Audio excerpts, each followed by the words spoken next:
An interview with the Foreman, final draft for iPad when self-checkout goes wrong, Apple executive shuffle, and an iPad 3G tip. It's Wednesday, August 29th, 2012, and Thursday, August 30th, 2012. This is iWake. I'm Tim Chaten, and this is what's going on in the Apple world today. Good morning, and welcome to another edition of iWake. As you just heard, today's show will cover both today and tomorrow. I have a full day of work ahead of me tomorrow, and will be unable to record another episode for you. So today's show will be both today and for tomorrow. I'll be back Friday. First up today is a rather interesting interview with the jury foreman in the Apple v. Samsung lawsuit. The 15-minute interview covers a wide range of topics. Some of my favorite bits here is that no one on the jury actually owns an iPhone. The foreman himself is a decided Windows user that has made a choice not to use any Apple products. He noted that Android itself did not infringe and that it was Samsung's copycat implementation of Android that did. He also called kind of shenanigans on Samsung's response to the verdict and that Samsung's single-mindedness to look at just a rounded rectangle as false. And that it was the holistic approach of stealing that got Samsung in trouble, from software to hardware and just the whole, it's basically a copy of an iPhone thing that got him in trouble. Anyways, lots of great tidbits in this interview. The video is linked to in the show notes and can be found at iWakePodcast.com. I did have some trouble streaming it as Bloomberg, who is hosting the video, seems to be getting quite a bit of traffic from this. Now, let's move on to some app news. The first one may surprise you, but the Apple TV has a new app. It appeared on pretty much everyone's devices. The app is for the iTunes Music Festival coming up next month. These push apps are starting to get rather popular with Apple, and it seems that software updates are no longer needed for Apple to add apps to your Apple TV. The Music Festival kicks off September 1st, and now you can watch it right on your Apple TV. It's a pretty cool thing that they're able to do this, and I'm a fan of these music festivals, and I'm looking forward to seeing just how this all works in the Apple TV once the festival actually kicks off. Next up is an app for those screenwriters out there. A while ago I mentioned Final Draft Writer is coming soon. Well, it's here, and it's priced a bit higher than my expected $10 to $20. It's priced at $30 as an introductory price. That'll go up to $50 in just a few weeks. So what is Final Draft Writer? According to TUAW, the app has been in development at Final Draft for over 2 years. They didn't want to release it until they got it right. The company actually even brought in a specialized team of iOS developers to port their proprietary Final Draft system to the iPad. What does version 1.0 of Final Draft Writer do? Well, it lets you create scripts from scratch right on your iPad. The app offers built-in templates for screenplays, stage plays, 1-hour TV dramas, and sitcoms. Beyond simply creating screenplays, the app also offers several pro features found in the desktop version, including smart type technology that remembers your character names, scene headings, etc. Character highlighting allows you to call out specific character dialogues in the script, the ability to show active or collated revisions with colored pages, the ability to quickly switch from one revision to the next, a host of reports including cast, scene, and location reports, a specialized Final Draft keyboard header that easily lets you navigate or add script elements, and much, much more. Sharing features include printing, Dropbox integration, and importing scripts through iTunes or email. This is a great addition to the writer's toolbox of apps. It may not replace the Mac OS X version, but in a few years it might. Just search for Final Draft in the App Store to find it. If you're a screenwriter, I would really recommend picking this up, as this is going to be most likely your best option for the iPad. Next up, I just want to talk about this whole Tweetbot alpha mess that many are reporting on. So many are reporting that Twitter is being evil, basically. As many of you know, Tweetbot is coming to the Mac, and the developers put out an alpha just a few weeks ago. As many of you also know, Twitter is limiting user tokens to apps, and that alpha users are basically using up tokens for free. Well, the developers decided to pull the alpha because of this. From the words of the developer, As some of you may have already noticed, the download link from the tweetbot for Mac Alpha no longer works. Twitter's latest API changes means now we have a large but finite limit on the number of user tokens we can get for tweetbot for Mac. We have been working with Twitter over the last few days to try to work around this limit for the duration of the beta, but have been unable to come up with a solution that was acceptable to them. Because of this, we've decided it's best for us to pull the alpha. So this is what caused the firestorm of angry people on Twitter.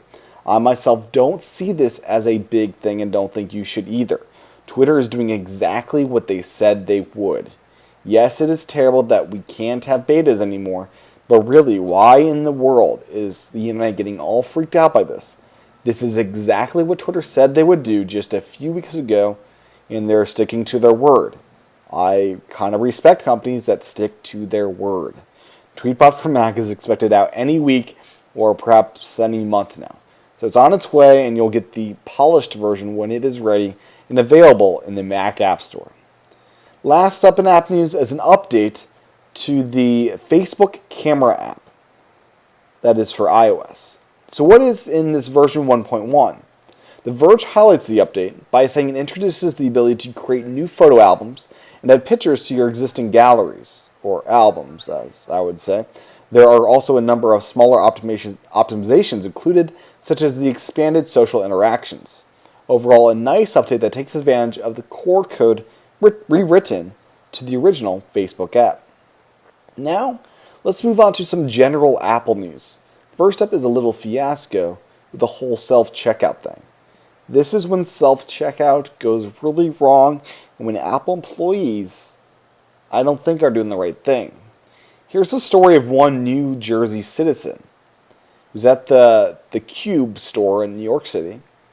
I pulled out my iPhone and realized it still showed the Pay Now button and not the receipt.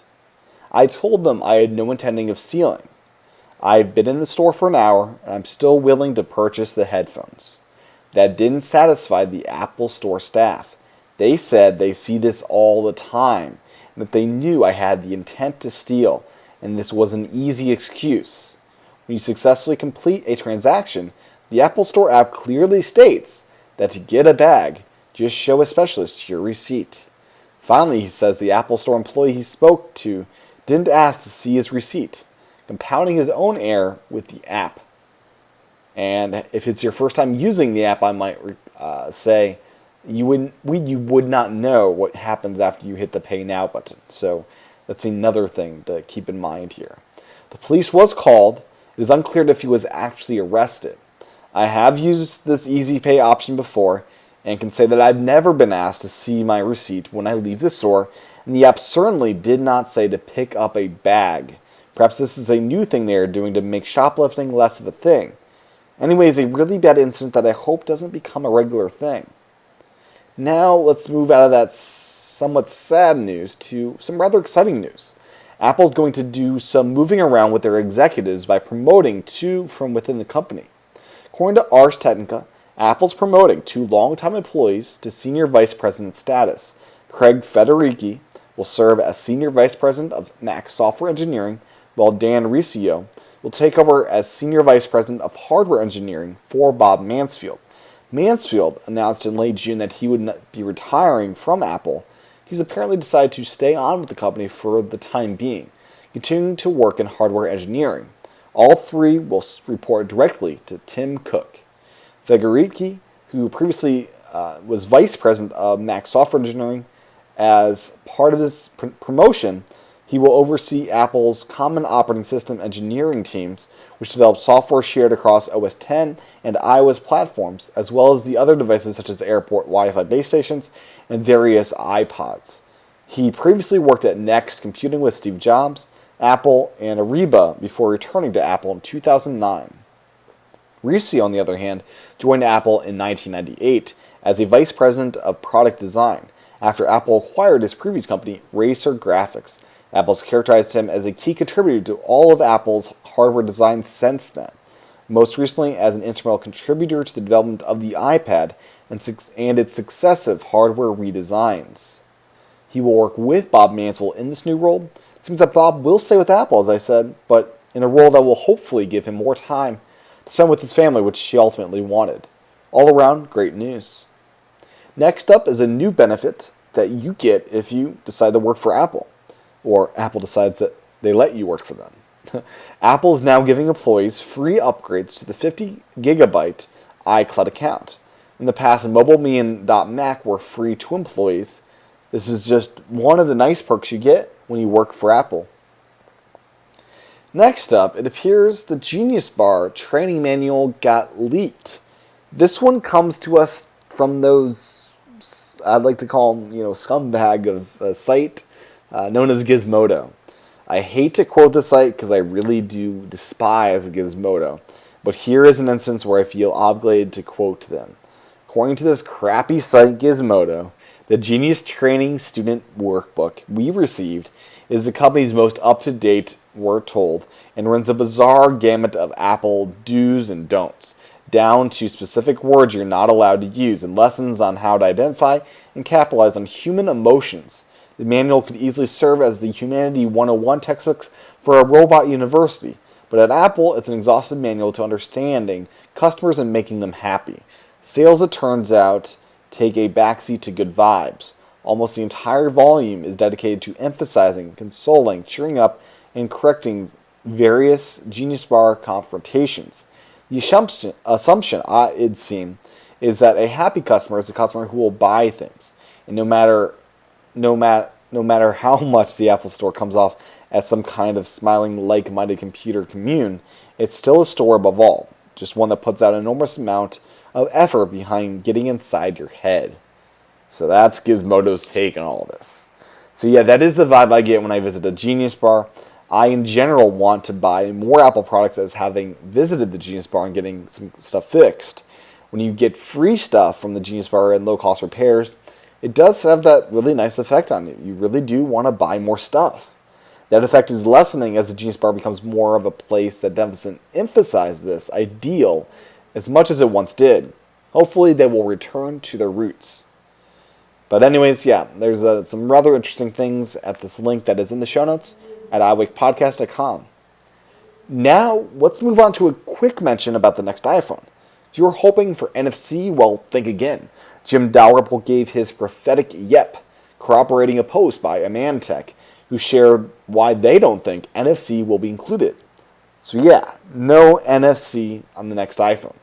Jim is one of the few I trust with these sort of things, and that leads me to believe this is a true statement.